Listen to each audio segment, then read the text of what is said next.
आगे चलिए, फिर वेद ने कहा सर्वेंद्रिय गुणाभासम सर्वेंद्रिय विवर्जितम। भगवान के पास कोई इंद्रिय नहीं, लेकिन समस्त इंद्रियों के विषयों को ग्रहण करते हैं बिना इंद्रियों के। आंख नहीं है, देखते हैं, कान नहीं है, सुनते हैं, रसना नहीं है, रस लेते हैं, बिना इंद्रियों के भी समस्त विषयों का ग्रहण करते। गीता में भी कहा गया सर्वेंद्रिय गुणाभासम सर्वेंद्रिय विवर्जितम, 13वें अध्याय का 14वां श्लोक। और श्वेता स्वत्रोपनिषद में बड़ा सुंदर एक मंत्र है, अपाणिपादो जवनो गृहीता पश्यत्य चक्षुः सशृणोत्य कर्णः सवेत्ति वेद्यं न च तस्यास्ति वेत्ता तमाहुरग्र्यं पुरुषं महान्तम्। 3रे अध्याय का 19वां श्लोक, 19वां मंत्र, श्वेता स्वत्रोपनिषद।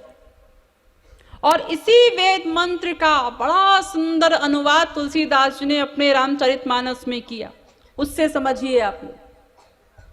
बिनु पग चलई सुनई बिनु काना कर बिनु करम करई विधि नाना आनन रहित सकल रस भोगी बिनु बानी बक्ता बड़ योगी तन बिनु परस नयन बिनु देखा ग्रह ही घ्राण बिनु बास असेखा अस सब भांति अलौकिक करनी महिमा जासु जाई नहीं बरनी।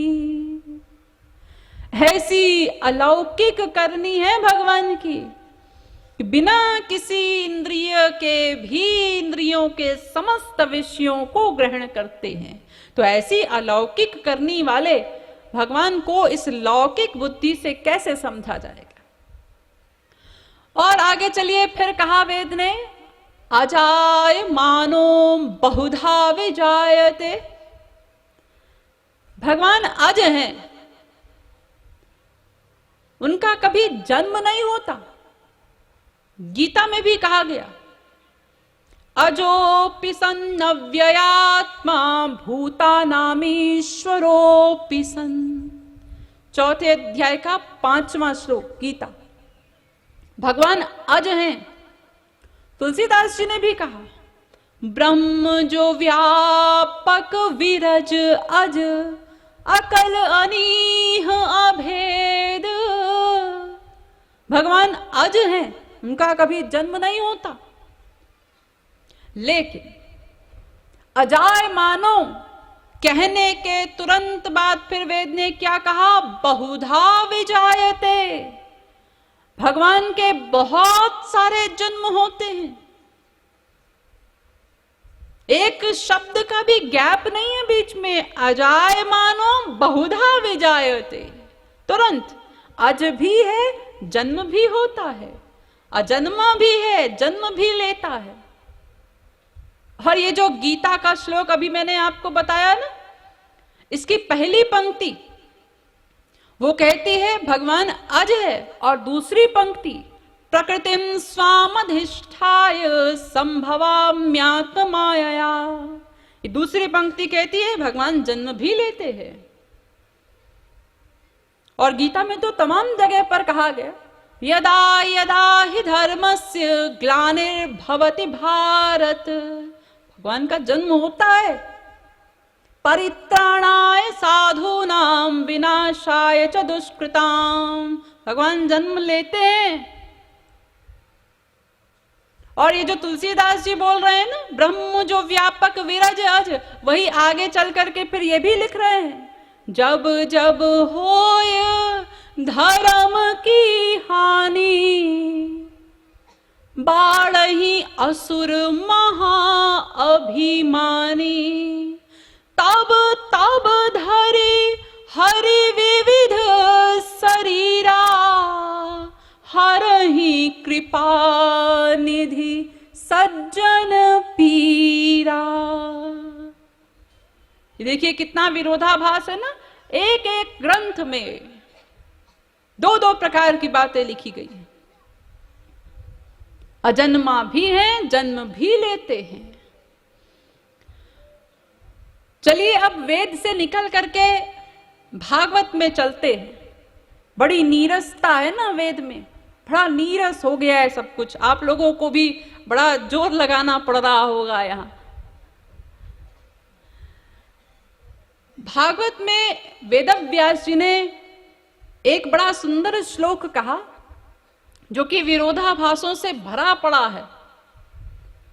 कर्माण्यनीहस्य भवो भवस्यते, दुर्गाश्रयोत्थारि भयात् पलायनम्, कालात्मनो यत्प्रमदायुराश्रयः स्वात्मन्रतेः खिद्यति धीर विदामिह। भागवत तीसरे स्कंध के चौथे अध्याय का 16वां श्लोक है। भगवान अनीह है, ये वेदव्यास कहते हैं अनी है। अनी, अनी माने जिसके पास मन न हो। लेकिन कर्माणि, कर्म करते हैं। जी मन नहीं है तो कर्म कैसे करेंगे? हम लोग कुछ भी कर्म करते हैं तो कैसे करते हैं? पहले मन से संकल्प होता है तभी तो कर्म होता है। मन ही ना हो तो कर्म कैसे होगा? लेकिन भगवान बिना मन के कर्म करते हैं। अच्छा जी क्या करते हैं? हाँ ये मत पूछिए क्या करते हैं, सब कुछ करते हैं। बिना मन के सब प्रकार के कार्य करते हैं भगवान। जैसे हम लोग कार्य करते हैं ना, बिल्कुल हमारी तरह। भक्त हेतु भगवान प्रभु, राम धरेहु तनु भूप, किए चरित पावन परम, प्राकृत नर अनुरूप। प्राकृत नर अनुरूप यानी हम जैसे माइक जीवों की तरह सब प्रकार के काम किए। अजी हम लोग तो काम क्रोध लोभ मोह सब प्रकार के कार्य करते हैं, क्या भगवान भी ऐसे ही करते हैं? हाँ जी लिखा है ना, प्राकृत नर अनुरूप, बिल्कुल संसारी आदमी की तरह सब प्रकार के कार्य करते हैं भगवान। देखिए सबसे पहले काम का कार्य ले लीजिए। संसार में लोग ब्याह करते हैं तो किसी पुरुष की एक स्त्री होगी, 2 होंगी, 5 होंगी, 10 होंगी, 50 होंगी, बहुत से बात। लेकिन श्री कृष्ण की 16,108 स्त्रियां। कोई आसपास भी कंपटीशन में खड़ा हो सकता है उनके? और उन 16,108 स्त्रियों से एक एक स्त्री के 10-10 बच्चे। सोचिए कितनी बड़ी संख्या हो गई। 1,61,080 बच्चे। यानी एक छोटा मोटा शहर बस जाए इतना ठाकुर जी का न परिवार। ये तो उनके काम का कार्य, कोई सोच भी नहीं सकता कंपटीशन करने की। और क्रोध करेंगे आप लोग तो क्या करेंगे? बहुत गुस्सा आ रहा है तो किसी को गाली बक देंगे, झापड़ लगा देंगे, सामान उठाकर फेंक देंगे, और तेज गुस्सा आएगा तो अपना ही सर पटक लेंगे। लेकिन भगवान को यदि क्रोध आया, थोड़ी सी भौं टेढ़ी हुई कि अनंत कोटि ब्रह्मांडों का प्रलय कर देंगे। इतना बड़ा क्रोध। अब आप कहेंगे जी ठीक है ये काम के क्रोध के कार्य, लेकिन भगवान छल कपट तो नहीं करते होंगे, क्योंकि उन्होंने तो स्वयं ही कहा है निर्मल मन जन सो कपट छल छिद्र न भावा। मुझे तो निर्मल मन पसंद है, छल कपट की गंध भी अच्छी नहीं लगती भगवान को। तो भगवान छल कपट तो नहीं करते होंगे कभी, हाँ आप सोच सकते हैं ऐसा, लेकिन छल भी किया भगवान ने। क्या छल? देखिए रामावतार में बाली को छिप करके मारा। अब उसका विज्ञान जो भी हो, लेकिन हम तो बहिरंग चीजें देखते हैं ना। हमने तो यही देखा कि भगवान ने छल किया, बाली को छिप करके मार दिया। वामनावतार में बलि को छला, छोटे से बन करके गए बलि की यज्ञशाला में और जाकर के बलि से कहा हमको 3 पग पृथ्वी चाहिए। तो बलि ने जब भगवान का रूप देखा, वो वामन रूप, तो वो तो देखते ही मोहित हो गया। उसने कहा महाराज 3 पग पृथ्वी क्या होगा, छोटे छोटे तो चरण हैं आपके, 52 अंगुल की कुल हाइट थी भगवान की, तो चरण भी छोटे छोटे ही होंगे ना। तो जब चरण देखे तो उसने कहा महाराज कुछ तो लीजिए, मेरा सब कुछ आपका है, संपूर्ण राज्य ले लीजिए। अरे नहीं नहीं बलि, हमें सब कुछ नहीं चाहिए, बस 3 पग पृथ्वी देने का संकल्प ले ले। अरे महाराज एक शहर ही ले लीजिए। अरे हमने कहा ना बलि, अधिक लोभ अच्छा नहीं होता, तुम बस 3 पग पृथ्वी दे दो हमको। और जब बलि ने 3 पग पृथ्वी लेने का संकल्प कर लिया, तो फिर आप लोगों को ज्ञात ही है क्या किया भगवान। वो विराट रूप धारण करके और 2 पग में ही सब कुछ नाप डाला बलि का। और फिर कहते हैं बलि तूने 3 पग पृथ्वी देने का संकल्प किया था, अभी तो 2 ही हुए हैं, अब बता तीसरा कहां रखूं। तो बलि ने अपना सर आगे कर दिया, महाराज अब तीसरा चरण यहां रखिए। तो तीसरा चरण बलि के सिर पर रखकर उसको भी भेज दिया पाता। तो ये छल किया ना। यद्यपि वो खुद खुशामद कर रहा है मेरा सब कुछ ले लीजिए, लेकिन तब तो आप बने नहीं नहीं अधिक लोभ अच्छा नहीं होता। तो भगवान वो उनके सब कार्य अलौकिक हैं, वे आत्माराम पूर्ण काम परम निष्काम हैं, उनको कुछ भी नहीं करना चाहिए। अरे उनको जो प्राप्त कर लेते हैं हम लोग, जब भगवत प्राप्ति हो जाएगी हमको, तो अभी जिस कारण से हम लोग दुखी रहते हैं ना, हमारी दुखों का कारण क्या है? दिन रात कामना। तो भगवत प्राप्ति के बाद जीव आत्माराम परम निष्काम हो जाता है। तो वे भगवान जो आत्माराम परम निष्काम पूर्ण काम है, भला उनके लिए क्या करना शेष है, लेकिन फिर भी सब प्रकार के कर्म करते हैं भगवान। एक तो देखिए एक कर्म कितना बेगारी का करते हैं। अच्छे खासे अपने धाम में बैठे थे भगवान, और बैठे बैठे सृष्टि को प्रकट कर दिया,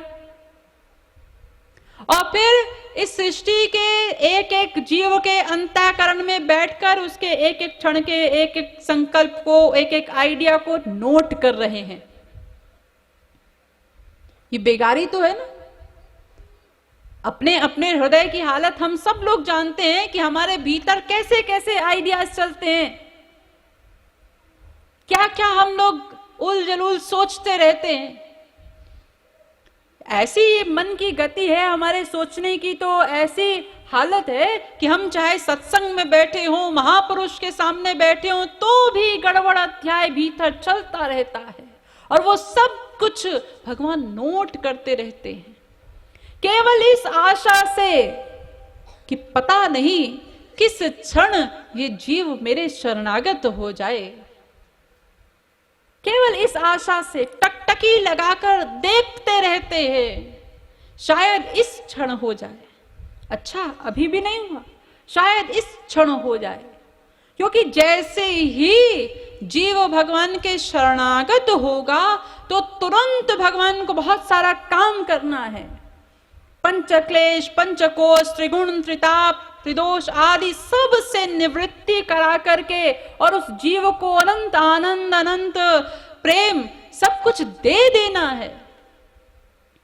इसलिए भगवान टकटकी लगा करके प्रतीक्षा करते रहते हैं। लेकिन हम लोग कभी इस चीज को सोचते ही नहीं। शुक्रिया करना तो दूर की बात, भगवान का धन्यवाद करना तो दूर की बात है, कभी ये सोचते ही नहीं कि भगवान हमारे भीतर बैठ करके हमारे आइडियाज को नोट कर रहे हैं। तो ये बेगारी ही तो कर रहे हैं बेचारे। कौन सी हम उनको कोई चार्ज देते हैं, कोई पैसा देते हैं इस चीज का, धन्यवाद तक नहीं देते, तो भी बेचारे बेगारी करते रहते हैं। हमारे जो कर्म होते हैं ना, वो कर्म अपने आप फल नहीं बन सकते। अगर भगवान नोट ना करे हमारे कर्मों को, तो वो कर्म अपने आप तो फल बनेंगे नहीं। इसलिए भीतर बैठ करके ये सब मेहनत भगवान करते हैं, तो उन कर्मों का सही समय पर सही फल प्रदान करते हैं। इसलिए एक एक क्षण के एक एक आइडिया को नोट करते चलते हैं भगवान। जबकि आत्माराम पूर्ण काम परम निष्काम है, तब भी एक मोमडन फकीर था। उसने अपने पूरे जीवन में इतनी नमाज पढ़ी। मुसलमान लोग नमाज पढ़ते हैं ना, तो घुटने उल्टे करके, घुटने के बल पर बैठते हैं वे लोग। उसने इतनी नमाज पढ़ी कि उसके घुटने छिल गए। तो एक दिन एक दूसरे फकीर ने उससे पूछा, क्यों भाई, तुमने इतनी नमाज पढ़ी पूरी जिंदगी, क्या तुम्हें कभी खुदा मिले? तो उसने कहा, खुदा तो नहीं मिले। तो बेचारा बड़ा भोला भाला था, उसने कहा, आपको कभी खुदा मिले? तो कहता, अरे जी, हमको तो रोज मिलते हैं। जैसे आजकल के बाबा लोग झूठी गप्प झोंक देते हैं ना, जी हमारी तो डायरेक्ट बात होती है भगवान से, डायरेक्ट। तो ऐसे उसने कहा, हमें तो रोज मिलते हैं खुदा।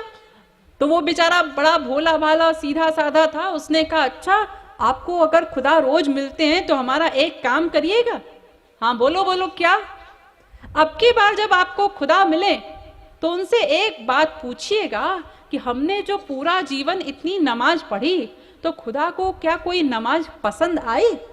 बस इतना पूछ के बता दीजिएगा। उसने कहा, हाँ उसमें क्या है, कल पूछकर बता देंगे हम। तो वो बेचारा बड़ी उत्सुकता से प्रतीक्षा करने लगा।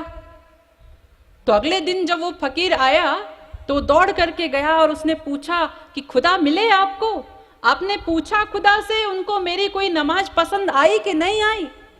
तो उसने कहा, हाँ हाँ खुदा मिले थे और हमने पूछा, लेकिन खुदा ने कहा तुम्हारी एक भी नमाज पसंद नहीं आई उनको। उस फकीर का इतना कहना था कि वो पहले वाला फकीर खुशी के मारे नाचने लगा विभोर होकर के। तो उस फकीर ने सोचा, लगता है इसने ठीक से सुना नहीं। तो वो जोर से चिल्ला चिल्ला कर कहने लगा, अरे तुम्हारी एक भी नमाज खुदा को पसंद नहीं आई, एक भी। तो जब उसका भाव शांत हुआ तो उसने कहा, हाँ हाँ हमने सुन लिया था। अरे तो इसमें खुशी की क्या बात है? ये तो दुख की बात है कि तुमने पूरा जीवन इतनी नमाज पढ़ी और खुदा को एक भी पसंद नहीं आई। तो वो फकीर कहता है कि मैं तो इसलिए खुशी से नाच रहा हूं कि मुझ जैसे नाचीज पर खुदा की इतनी नजरे इनायत है कि मेरी एक एक नमाज को खुदा देखता है। तभी तो उसने ये डिसीजन दिया कि मेरी एक भी नमाज पसंद नहीं आई, वरना ऐसे कैसे कह देता? यानी मेरी एक एक नमाज को देखा है ना खुदा ने। तो मैं तो यही सोच करके विभोर हूं कि मुझ जैसे नाचीज पर खुदा की इतनी नजर तो रहती है। तो भगवान एक एक क्षण हमारे भीतर बैठ करके हमारे एक एक आइडिया को नोट करते हैं। जबकि वो आत्मा राम पूर्ण काम परम निष्काम है, उनको कुछ नहीं करना चाहिए, फिर भी हम लोगों के कल्याण के लिए वो बेगारी करते हैं। और आगे चलिए फिर कहा, कालात्मनो, भगवान कालात्मा है। कालात्मा मने जिनके डर से डर भी कांपता है, ऐसे कालात्मा। भयादस्याग्निस्तपति भया तपति सूरयः भयादिन्द्रश्च वायुश्च मृत्युर्धावति पंचमा। जिसके डर से डर भी कांपता है, मृत्यु भी जिसके सामने थर थर कांपती है, यमराज भी, ऐसे कालात्मा है भगवान। मृत्यु तो उनका कलेवा है। लेकिन वही कालात्मा भगवान पराकाष्ठा के डरपोक भी हैं। एक और कहा कालात्मा है और दूसरी ओर देखिए वो डरपोक भी हैं। ऐसे डरपोक, एक मामूली सा राक्षस जरासंध, उसने जब मथुरा पर आक्रमण किया तो श्री कृष्ण वो भागे मथुरा छोड़ करके, और ऐसा भागे कि पीछे मुड़कर नहीं देखा उन्होंने। अरे एक बार देख तो लो, खदेड़ने वाला आ भी रहा है कि नहीं आ रहा है। नहीं, पीछे देखने लगेंगे तो स्पीड कम हो जाएगी। भागते जा रहे हैं और इतना दौड़े, इतना भागे कि इंडिया क्रॉस कर गए और समुद्र में टापू पे जाकर के अपनी द्वारिका नगरी बसाई। और उस द्वारिका के सुरक्षा जो है वो भी सुदर्शन चक्र लगा दिया उसके पहरे में भी। ऐसे डरपोक, इसलिए नाम ही पड़ गया भगवान का रणछोर। आप कभी द्वारिका जाएं तो वहां पर भगवान के इसी नाम का बड़ा कीर्तन होता है। उनसे पूछिए तुम्हारे राजा कौन, वो लोग बड़ा सीना फुला के कहते हैं हमारे राजा रणछोर। अरे रणछोर का मतलब समझते हो? जो लड़ाई के मैदान से भाग गया हो उसको कहते हैं रणछोर, कायर। लेकिन वे लोग बड़े खुश होते हैं इसी नाम को। उनको गोविंद गोपाल नाम उतना अच्छा नहीं लगता जितना रणछोर नाम अच्छा लगता है। इसी नाम से संकीर्तन भी करते हैं वे लोग। तेरे साथ जोरी इच्छे में जीवन निडोर, राजा रणछोर रस भीना रणछोर, मेरे राजा रणछोर रस भीना रणछोर। तो ऐसे डरपोक हैं भगवान, और कालात्मा भी है। इनके डर से डर भी कांपता है, लेकिन ये डरते भी हैं। आप लोग कहेंगे भाई ये तो आप अपने श्री कृष्ण की बात कर रही हैं, हमारे राम की बात करिए। आप लोगों में अगर कोई राम के उपासक होंगे, वो ऐसे डरपोक नहीं थे, वो तो बड़े वीर थे। अरे अब अगर भगवान राम की बात करने लगेंगे तो बेवजह उनकी भी पोल पट्टी खुल जाएगी, क्योंकि वे तो ऐसे डरपोक थे जैसे डरपोक तो आप लोग भी नहीं हैं, इतने डरपोक। अगर आप लोगों को प्रमाण चाहिए हो तो प्रमाण भी ले लीजिए। स्वयं भगवान के मुख से ही एडमिट करवाते हैं कि वो कितने डरपोक हैं। देखिए स्वयं कह रहे हैं भगवान, घन घमंड नभ गर चत घोरा, प्रियाहीन मन डर पत मोरा। लक्ष्मण मुझे डर लग रहा है। तो लक्ष्मण ने कहा भैया आपको डर लग रहा है, क्यों? ये जो बादल गरज रहे हैं ना, इससे मुझे डर लग रहा है। भैया बादलों के गरजने से डर लग रहा है? अब सोचिए, बादलों के गरजने से क्या आप लोग डरते हैं? सब अपना काम करते रहते हैं, अरे गरज रहे हैं गरजते रहे। लेकिन वो कालात्मा भगवान बादलों के गरजने से डर रहे हैं। और फिर कारण क्या बताते हैं लक्ष्मण से, लक्ष्मण तुम ऐसा मत समझना कि मैं हमेशा डरता हूं। तो फिर भैया वो तो मेरी सीता मेरे पास नहीं है ना, इसलिए मुझे डर लग रहा है। यानी अब तो हद हो गई। कोई स्त्री ये कहे कि हमारे पति नहीं है हमारे पास तो हमको डर लग रहा है, तो भी एक बार की बात है। और यहां तो पुरुष कह रहा है कि हमारी स्त्री नहीं है इसलिए हमको डर लग रहा है। जब विभीषण भगवान की शरण में आए तो सुग्रीव ने बड़ा हल्ला मचाया, महाराज इसको बाहर कर दीजिए, ये दुश्मन का भाई है, ये भेद लेने आया है। तो भगवान ने कहा, अरे सुग्रीव तुम डरते हो? हाँ महाराज, मेरा डर सही है। आपने कभी राजनीति की नहीं, आप कभी पॉलिटिक्स में पड़े नहीं, मैंने राज्य किया है, मैं जानता हूं सब गड़बड़ हो जाएगा, सब चौपट हो जाएगा, इसको निकाल दीजिए। अरे सुग्रीव, तुम मुझ जैसे मित्र को पाकर डरते हो? तो सुग्रीव ने कहा, महाराज आपके जैसा मित्र, क्या खास बात है आप में? हम लोगों ने मिल करके समुद्र पर पुल बनाया, तब तो आप लंका में घुस पाए, क्या खास बात है आप में? तो भगवान कहते हैं, अरे सुग्रीव बुद्धू, वो तो मेरा एक्टिंग वाला रूप है, वास्तव में तो मैं वो राम हूं जो अपनी छोटी उंगली के नाखून के अग्रभाग को भी थोड़ा सा टेढ़ा कर दूं तो अनंत कोटि ब्रह्मांडों में जितने राक्षस हैं सबके सब एक साथ मर जाएं, मैं वो राम हूं। तो ऐसे कालात्मा भगवान और डरते भी हैं, है ना विरोधाभास। फिर वेदव्यास कहते हैं भगवान आत्मा राम है, यानी आत्मा राम माने अपनी ही आत्मा में रमण करने वाला। लेकिन वो आत्मा राम भगवान वो रास भी कर रहे हैं, महारास भी कर रहे हैं जीवों के साथ। तो तमाम विरोधाभास भरे पड़े हैं भगवान में। इसीलिए अंत में वेदव्यास जी ने कहा, खिद्यति धीर पितामिह, सरस्वती बृहस्पति की बुद्धि भी कुंठित हो जाती है जब वे भगवान को जानने चलते हैं। तो नर पामर कर केतिक बाता, हम साधारण जीव ये सोचें कि हम भगवान को जान लेंगे, तो भला ये कैसे संभव है। तो आप लोग अच्छी तरह से ये समझ गए होंगे कि भगवान हमारी इंद्रिय मन बुद्धि सबसे परे है, इसलिए हम भगवान को नहीं जान सकते। तो जब जान नहीं सकते तो फिर आस्तिक कैसे बनेंगे? तो हम तो फिर नास्तिक ही रह जाएंगे, क्योंकि जानेंगे तभी तो आस्तिक बनेंगे। लेकिन आप लोग निराश नहीं होंगे। आज आप लोगों ने ये समझ लिया कि भगवान हमारी इंद्रिय मन बुद्धि से परे है, उसको हम जान नहीं सकते। लेकिन साथ ही ये भी समझ लीजिए कि भगवान को जानना बहुत सरल है। अब वो कैसे सरल है, इस विषय पर चर्चा कल करेंगे।